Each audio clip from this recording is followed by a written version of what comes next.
So Kelly McBride is this widely quoted media ethicist. She works for the Poynter Institute, and she describes herself thus on the Poynter Institute website. Kelly spent 14 years covering saints and sinners in Spokane, Washington. Now she's at Poynter searching for the soul of American journalism. She has multiple description pages on the Poynter website. Another one says, Kelly McBride is senior faculty ethics at the Poynter Institute. She teaches journalists from around the world to strengthen their ethical decision-making skills and to improve their writing, reporting, and editing skills. So you'd think that she would be careful before opining on an inflammatory case where very few facts are known, but you'd be wrong. So here you see Kelly's inflammatory, irresponsible writing illustrate how she and Poynter are more leftist activists than persons in an institute interested in encouraging good journalism. So as she writes, March 23rd, 2012, she's basically encouraging here and fomenting racial hatred.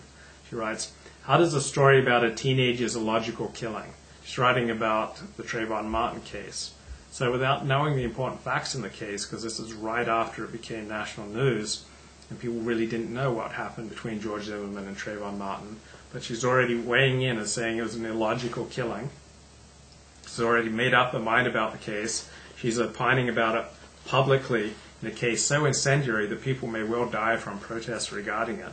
She writes that Trayvon Martin's killing was illogical, and the people who make that case care and are waiting for somebody to listen. Somebody to listen. This case has dominated the news for days now. So I emailed Kelly regarding your latest essay. How do you know that Trayvon's killing was unjust?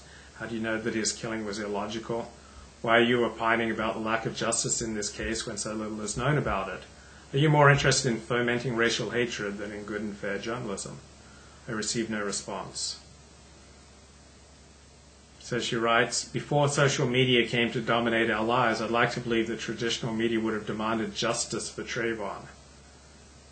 So she's already made up her mind that Trayvon Martin did not receive justice. She's banging the drums for a particular outcome in a case where we know nothing.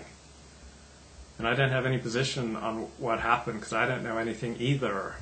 By so doing, she's fomenting the very racial hatred and social unrest that will likely kill innocent people, just as the LA riots killed innocent people, after the news media's irresponsible editing of the Rodney King beating video made it seem like he was just a black motorist just driving around until police picked on him.